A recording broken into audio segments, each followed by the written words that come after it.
রাধে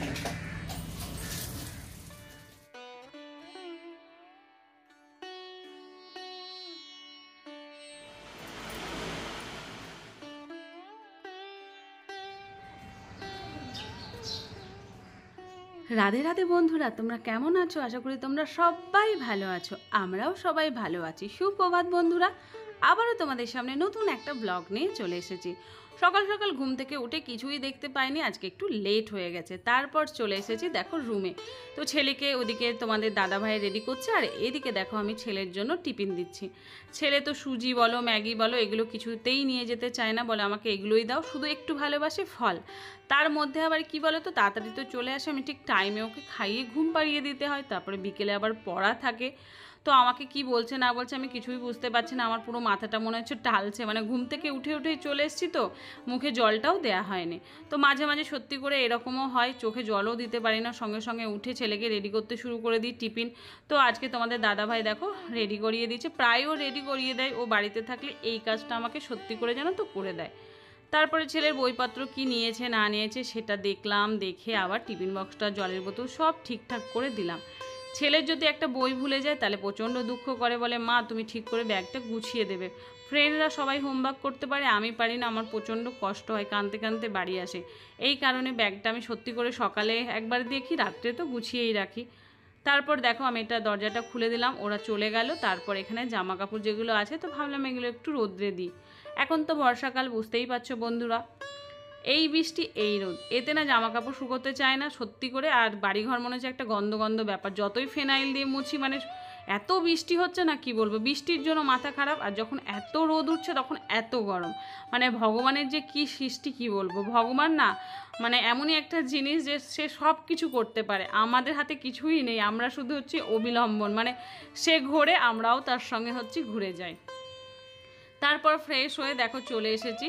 আর কি বলতো, আজকে একটু আমার এই ভাঙা যেমনই হোক, মানে কি বলবো, ছোট্ট একটু ঠাকুর ঘর আছে, সেটাকে সুন্দর করে সাজিয়ে গুছিয়ে রাখবো, সেটাই তোমাদের সঙ্গে শেয়ার করব। দেখো প্রত্যেক দিন আমার হয় না, যেদিন যে এরকমভাবে কাজ করি সেটাই তোমাদের সঙ্গে শেয়ার করি, কেন আমি তো তোমাদেরকে আমার লাইফস্টাইলটা শেয়ার করি। আর একটা জিনিস হচ্ছে কি বলো তো বন্ধুরা, যে দিদিভাইরা আমার ব্লগ দেখো তারা প্লিজ একটু কমেন্ট করো, আমি প্রচণ্ড খুশি হব, আমাকে এতটা ভালোবাসা দিচ্ছ, এতটা সাপোর্ট করছো, তার জন্য অসংখ্য ধন্যবাদ। আর আমার এতটা পরিবারের মানুষজন আমাকে যে এত ভালোবাসা দিচ্ছ তার জন্য তো অসংখ্য ধন্যবাদ। এইভাবে আমার পাশে থেকো, আগামী দিনগুলো যেন আমি এইভাবেই এগিয়ে যেতে পারি। তোমাদের ভালোবাসা ছাড়া কিন্তু আমি কিচ্ছু না বন্ধুরা, সব সময় কিন্তু এই কথাটা বলি, তোমরা আছো বলেই আমি কিন্তু বেঁচে আছি। তো এখানে দেখো বিছানার চাদরটা আজকে একটু চেঞ্জ করব, কেন বর্ষার জন্য মনে হচ্ছে কীরকম একটা গন্ধ গন্ধ লাগছে, তো ভাবলাম এটাকে চেঞ্জ করে দিই। আর এই চাদরগুলো একটু পাতলা হয় তো, আর আমার এই বিছানার যে গদিটা সেটা প্রচণ্ড সরে যায়, এই কারণে চাদরটা জড়ো জড়ো হয়ে যায়। আর চাদর জড়ো জড়ো হয়ে গেলে কিন্তু আমার একদম ভালো লাগে না, জানো তো বন্ধুরা, সব সময় মনে হবে টান টান থাকে, দেখতে সুন্দর লাগে। দেখো আমাদের মধ্যবিত্ত ফ্যামিলিতে যতটুকু পারি আমি ততটুকুই কিন্তু সুন্দর করে গুছিয়ে গাছিয়ে রাখার চেষ্টা করি। আমার ভালো লাগে ঘর গোছাতে, গাছপালা লাগাতে, রান্নাঘর সুন্দর করে পরিষ্কার করতে, সব কিছু। তো ছেলে আবার ঠিক টাইমে চলে আসবে, তো আমারও তাড়াতাড়ি করে কাজ করতে হবে, বুঝতেই পারছো আজকে রান্নাবান্না সেরকম নেই, মানে আজ হচ্ছে আমার একটা কাজ হচ্ছে ঠাকুর ঘরটাকে পুরো ডিপ ক্লিন করব, তার সঙ্গে হচ্ছে কিচেন, তার কারণ ব্লগটা একটু দেরি হয়ে যাচ্ছে, তো সেই ব্লগটাও তোমাদেরকে আপলোড দেবো। তো সব মিলিয়ে আজকের ব্লগটা কিন্তু দারুণ হবে। তোমরা যারা শাড়ি মানে ব্লগ পছন্দ করো, আর শাড়ি পরতে তো আমি প্রচণ্ড ভালোবাসি, আর তোমরা আমাকে অনেকেই কমেন্ট করো যে আমাকে নাকি শাড়ি পরে বেশি ভালো লাগে, তার জন্য তো অসংখ্য ধন্যবাদ বন্ধুরা। এই চাদরটা মোটামুটি একটা বছর হয়ে গেল, এতবার কাচা হয়েছে, কালারটা চলে গেছে, বুঝতেই পারছো। তো পুজো আসছে, এখন আমাকে কিছুটা চাদর কিনতে হবে। এই রুমের চাদরটা কিন্তু অনেকটাই বড়, বুঝতেই পারছো, অনেক বড় খাট, তো চাদর তো বড়ই হবে। তো আমি একটা তো দিদির বাড়ি থেকে নিয়ে এসেছিলাম, তো আর একটা হচ্ছে এখানে, আর কিছুটা মানে দু একটা কিনে রাখতে হবে, সব সময় তো একই ধরনের চাদর পাততে ভালো লাগে না, একটু চেঞ্জ করে পাতলে মনটাও ভালো থাকে। তো চলো আমি ঝটপট করে ঘরগুলো গুছিয়ে নিই, তারপরে আসছি তোমাদের সামনে।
তো ঘরটার গুছিয়ে এখন চলে এসেছি ঠাকুরের রুমে। বুঝতেই পারছো অনেক দিন হয়ে গেছে, ঠাকুরের ওখানে ফুল মিষ্টি রাখা আছে।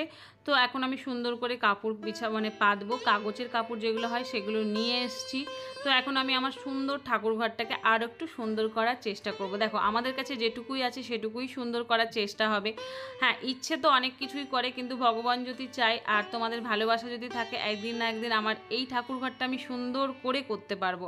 খুব ইচ্ছে করে জানো তো, নিজের একটা ইন্ডাকশন হবে, ঠাকুরের ভোগ রান্না করব, ঠাকুরকে খেতে দেব। যেমন হচ্ছে শিবরাত্রি বা জন্মাষ্টমী, মানে যেগুলো বিশেষ বিশেষ দিন সেখানে আমি কিছু একটা রান্না করব, ইচ্ছে করে। আমার মেয়ে প্রচণ্ড বলে যে মা তুমি এটা করো ওটা করো, কিন্তু এই জায়গাটায় হয় না, সত্যি করেই হয় না। তো ইচ্ছে আছে ঠাকুর ঘরটা একটু সুন্দর করার। তো সুন্দর হয়ে গেলে জিনিসপত্রগুলো দেখতেও সুন্দর লাগবে। দেখো মনে যেটা চায় না সেটা যদি হয়, আজ হয়তো হবে না, কাল হয়তো হবে না, কিন্তু একটা দিন হবেই। এটা আমি চেষ্টা করে যাব। আর আমি সত্যি করে বন্ধুরা জানো তো, আমার ঘর দুয়ার গোছানো পরিষ্কার করে রাখা এগুলো আমার প্রচণ্ড ভালো লাগে। আমার মানে কর্তামশাই মানে তোমাদের দাদা ভাই বলে, আর যা হোক না হোক তুমি একটা জিনিস আছে তোমার মধ্যে, সারাক্ষণ তুমি যেন পরিপাটি করে সংসারটাকে রাখো, মানে গোছানো গাছানো যতটুকু তুমি পারো, কিন্তু খুব ভালো লাগে। তো আমার বাড়িতে কাজের লোক থাকলে জানো তো বন্ধুরা, এতটা কাজ করতে পারবে না যতটা আমি করি। এটা বলার কথা না, কেন আমি প্রচণ্ড পরিষ্কার একদম ক্লিন করে রাখার চেষ্টা করি। ছোটো ছোটো বাচ্চা আছে, বুঝতেই পারছো। আমার মেয়েও যে খুব একটা বড় তা না, ও এখনও ছোট, খাইয়ে দিলে তো খেয়েও নেয়, তো আমি মাঝে মাঝে খাইয়েও দিই। তো দেখো ঠাকুরের ঘরে যেই কাপড়গুলো চেঞ্জ করে নিলাম। তারপরে এখন এই যে কাগজগুলো হয় না রেড কালারের, তোমাদেরকে দেখালাম, তো ওগুলোই এখন আমি ভালো করে পাচ্ছি, আর তার সঙ্গে ঠাকুরগুলোকে সুন্দর করে মুছছি। তো চলো আমার এই ছোট্ট ঠাকুর ঘরটাকে কীভাবে সাজাচ্ছি সেটাই তোমাদের সঙ্গে শেয়ার করছি। প্লিজ যদি আজকের ব্লগটা ভালো লাগে অবশ্যই আমাকে একটু সাপোর্ট করো। তো ব্লগটা পুরো দেখো, নিশ্চয় আজকের ব্লগটাও তোমাদেরকে খুব ভালো লাগবে।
তো ঠাকুরঘরটা সুন্দর করে দেখো গোছানো হয়ে গেছে, আর এখন আমি হাত দিয়ে ভালো করে মুছে নিচ্ছি, একটু সার্ফ নিয়ে নিয়েছি।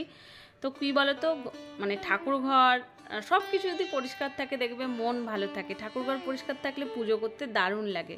আর শ্বশুরবাড়িতে তোমাদেরকে আমার ঠাকুরঘরটা দেখিয়েছিলাম, আমার না আমাদের সবারই ঠাকুরঘরটা দেখিয়েছিলাম। মা তো প্রচণ্ড গুছিয়ে গাছিয়ে রাখে। আমার কিছুটা কাজ সত্যি করে আমার শাশুড়ির থেকে শেখা। আমার শাশুড়ির কাছ থেকে আমি অনেক কিছু শিখেছি সত্যি করে। আমি যেগুলো জানতাম না, আর এত ছোটো বয়সে বিয়ে হয়েছে, আমার মা বাবা সেরকমভাবে কাজ কিন্তু শেখায়নি। তা বলে কোনো দিন আমার মনের মধ্যে দুঃখ হয়নি যে আমার শাশুড়ি আমাকে এত বলছে তো আমি কেন করব না। আমি সব সময় মাথা পেতে নিয়েছি, সব সময় তাদের কথাগুলো মানে অক্ষরে অক্ষরে পালন করেছি। কেন জানো তো, আমার শেখার একটা ইচ্ছে ছিল যে হ্যাঁ শাশুড়ি যাই বলছে বলুক, আমি শিখে নেব তার কাছ থেকে কাজ। তো একটা জিনিস কি বলো তো, হয়তো শ্বশুর শাশুড়ি তো শ্বশুর শাশুড়ির মতো হয়, এটা তো ঠিক কথা, মা বাবা তো মা বাবার মতো হয়, কিন্তু যদি ভালোবাসা যায় না সব কিছু কিন্তু জয় করা যায়। আমার শ্বশুর শাশুড়ি এমনই একটা মানুষ, তাদেরকে আমি না আমার মা বাবার মানে জায়গাতেই দিয়েছি। আমাকে এতটা ভালোবাসে প্লাস এতটা বকে। ফোন করলে সব সময় খেয়েছি, শরীর ভালো আছে কিনা, কি করছিস না করছিস সব কিছু। আমিও মোটামুটি সারা দিনে দুবার করে ফোন করি, বাবা কি করছে, মা কি করছে, সবাই কি করছে।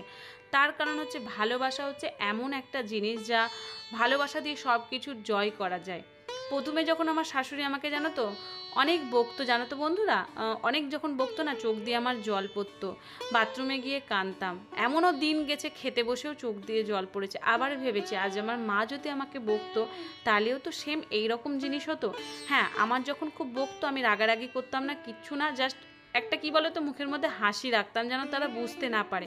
আর এটাও ভাবতাম যে হ্যাঁ, তাদের দেখে আমাকে কিন্তু কাজগুলো শিখতে হবে। আজ আমি তাদেরকে দেখে কাজগুলো শিখেছি বলেই হয়তো আজ আমি এখানে দাঁড়িয়ে সব কিছু করতে পারছি, নিজে একটা সংসার গোছাতে পারছি। শ্বশুর শাশুড়িকে সত্যি করে অবহেলা করবে না, কেউ করবে না। দেখো, আমার যেরকম মা বাবাকে আমি ভালোবাসি, তেমনি একটা ছেলেও কিন্তু তার মা বাবাকে ভালোবাসে। একটা ছেলে একটা যেরকম বউকেও ফেলতে পারে না, মাকেও ফেলতে পারে না, মানে মা বাবাকেও ফেলতে পারে না। তো আমার বড়মশাই আমাকে একটা কথাই সবসময় বলে যে তুমি যদি আমার মা বাবাকে ভালোবাসো আমি তোমায় মাথায় করে রাখবো। তো সব সময় সেটাই মাথায় করে রাখি। দেখো, রাগ তো হয় অনেক অনেক কথা, যা ওরা হচ্ছে আগেকার দিনের মানুষ, আমরা হচ্ছে এখনকার দিনের মানুষ, ওরা এই জিনিসটা পছন্দ করে না, তবু হয়তো রাগ হয়। আমি বলি মা দেখো, তোমাদের বয়স হয়ে গেছে, এই জিনিসটা তোমরা পছন্দ করো না, ঠিক আছে এখন পছন্দ করো, আমি এইভাবেই বুঝিয়ে বলি। আর মা এলে, আমার এখানে এলে তোমরা দেখতে পাবে মানে সবসময় কাজ করতেই থাকবে, বসে থাকবেই না। আর আমি না বিরক্ত হয়ে যাই, তুমি এখানে রেস্ট করবে, শুধু কোনো কাজ করবে না। তো শ্বশুর শাশুড়ি যদি শ্বশুর শাশুড়ির মতো হয় তাহলে সত্যি তাদেরকে ভালোবাসা যায়। আমি মনে করব যে যারাই আমরা মেয়েরা একটা মা বাবাকে ছেড়ে যখন আরেকটা মা বাবার কাছে যাই না, যদি মানে তারা আমাদেরকে মেয়ের মতো করে ভালোবাসে তাহলে আর জীবনে কোনো দুঃখই থাকে না। তো আমি সবসময় বলি যেন প্রত্যেকটা মেয়েকে যেন শ্বশুর শাশুড়িরা তার মেয়ের চোখেই দেখে, হ্যাঁ হয়তো একটু কম দেখবে তবুও যেন ভালোবাসা দেয়, সেই ভালোবাসা দিয়েই যেন সব কিছু জয় করতে পারা যায়। তো আমার জীবনে কিছু পেয়েছি, কিছু হয়তো হারিয়েছি, সব কিছু মিলিয়েই জীবন। তো এখানে দেখো রান্নাঘরে এসে অনেকটা কাজ করে নিয়েছি তোমাদের সঙ্গে কথা বলতে বলতে। তারপরে দেখো টুকটাক যেই কাজগুলো আছে, আজকে কোনো কিছু রান্না হবে না, জাস্ট আলু সেদ্ধ ভাত হবে। তো সেটারই একটু জোগাড় যন্ত্র করছি, প্লাস হচ্ছে রান্নাঘরটাকে ভালো করে ক্লিন করছি, তার কারণ হচ্ছে নিরামিষ রান্নাবান্না হবে। যেদিন নিরামিষ রান্নাবান্না হয় সেদিন আমি কিন্তু রান্নাঘরটাকে খুব সুন্দর করে পরিষ্কার করি। মানে প্রত্যেক দিন তো পরিষ্কার করি, কিন্তু আজকের পরিষ্কারটা দেখো একটু আলাদা, মানে একদম পুরো ডিপ ক্লিন করা হচ্ছে কিচেনটাকে। তো বাসনপত্র যেদিকে যা ছিল সব কিছু গুছিয়ে গাছিয়ে রাখা হচ্ছে। মানে প্রত্যেক দিনই আমার মানে আলু পেঁয়াজের ঝুড়িটাকে একটু সুন্দর করে গুছিয়ে রাখা হয়, বা রান্নাঘরে এদিক ওদিক পড়ে থাকে সেগুলোকেও গুছিয়ে রাখা হয়। আর এখানে যে দেখতেই পাচ্ছ একটা জানালা আছে, তো সেই জানালাটা আমি কিছুতেই খুলতে পারি না, কেন জানো তো, বিড়াল এসে ঢুকে পড়ে। তো এই জন্য এটাকে বন্ধ করেই রাখতে হয়। আর দেখো আমি এগুলো ওগুলো করে ভালো করে মুছে টুছে নিচ্ছি। তো চলো ঝটপট করে আমি কাজগুলো করি আর তোমরাও আমার সঙ্গে থাকো।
তো রান্নাঘরটা গুছিয়ে আলু সেদ্ধ ভাত বসিয়ে এসে দেখো জামা কাপড়গুলো মেলে দিতে চলে এসেছি।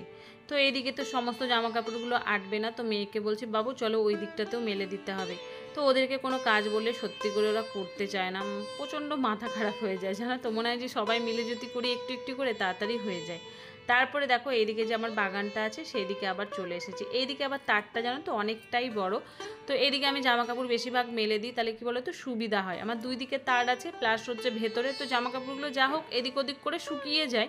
কিন্তু যদি বৃষ্টি না হয় তো চাদরটা দেখো কাঁচা হয়ে গেছে, আমার তো মেশিনে কাঁচা হয়েছে, জাস্ট একটু হাওয়া দিলেই চাদরগুলো শুকিয়ে যায়। তারপরে আবার ঘরের মধ্যে ফ্যানের হাওয়াতে দিয়ে দিই। বর্ষাকালে কিছু হোক না হোক জানো তো বন্ধুরা, জামা কাপড় শোকানো প্রচণ্ড কষ্ট হয়, সত্যি করেই কষ্ট হয়। তো আজকের ব্লগটা সত্যি করে বন্ধুরা আমি চেষ্টা করি প্রত্যেক দিন তোমাদের মনের মতো করে একটা করে ব্লগ দেওয়ার। আশা করি আজকের ব্লগটা তোমাদেরকে ভালো লাগবে। যদি ভালো লাগে আমার পাশে থেকো, তোমাদের পাশে থাকা অনেক মানে সবসময়তেই বলি তোমরা একটু আমার পাশে থেকো, আমি যেন আগামী দিনগুলো এগিয়ে যেতে পারি। আর আমার প্রত্যেক দিন কি বলো তো ব্লগ করতে ভালো লাগে সত্যি করে। তারপর চলে এসেছি দেখো ঝটপট করে ঘর মুছতে। তো ছেলে মোটামুটি চলে আসার টাইম হয়ে গেছে, ওকে আবার স্নান করাতে হবে। ও যেদিন নিজে নিজে স্নান করে জানো তো বন্ধুরা, সেই দিন ও মানে মাথায় জল ঢেলেই চলে আসে, কিন্তু আমি প্রত্যেক দিন ডেটল আর সাবান দিয়ে ওকে একটু স্নান করিয়ে দিই, তাহলে ওর সুবিধাও হয়। আর দেখো বাইরে বেরোয় তো গাড়ি করে আসে, স্কুলে থাকে, তো যতটুকু পারা যায় পরিষ্কার পরিচ্ছন্ন করে রাখতে হয়। বাচ্চা মানেই হচ্ছে পরিষ্কার পরিচ্ছন্ন। তারপর দেখো আমি লাঠি দিয়ে ঘর মুছছি, অনেক দিন হলো আমার হাত দিয়ে ঘর মোছা হয়নি, তো ভাবছি একদিন বেশ ডিপ ক্লিন করে সুন্দর করে হাত দিয়ে আমাকে ঘর মুছতে হবে। হাত দিয়ে মোছা আর লাঠি দিয়ে মোছার মধ্যে কিন্তু অনেক পার্থক্য। হাত দিয়ে মোছলে কোনায় আসলে কি এখন আমি আর বসতে পারি না, প্রচণ্ড পায়ে যে হাঁটুতে না ব্যথা হয়। তো এইদিকে দেখো জামা কাপড়গুলো কিছুটা ভাঁজ করে ওখানে হাওয়াতে রেখেছি, মানে ফ্যান চলবে, জামাগুলো মানে নাইটিগুলো শুকিয়েও যাবে। প্লাস হচ্ছে কি বলো তো এই যে টেনে টেনে নোংরাগুলো বার করছি, এইগুলোই হচ্ছে বিরক্ত। আর এই রুমটাতে কি বলো তো আমি তো এমনিতেই ঘরের মধ্যে চুল আঁচড়াই না, তবুও যেদিন আঁচড়ানো হয়ে যায় সেদিন টুকিটাকি চুল পড়ে থাকলে সেটাকে তুলে ফেলতে সত্যিই বিরক্ত লাগে। তো আমি ঝটপট করে ঘর মুছে নেবো, ছেলেকে স্নান করাবো, তারপরে আবার ছেলেকে খাওয়াবো, তাই না?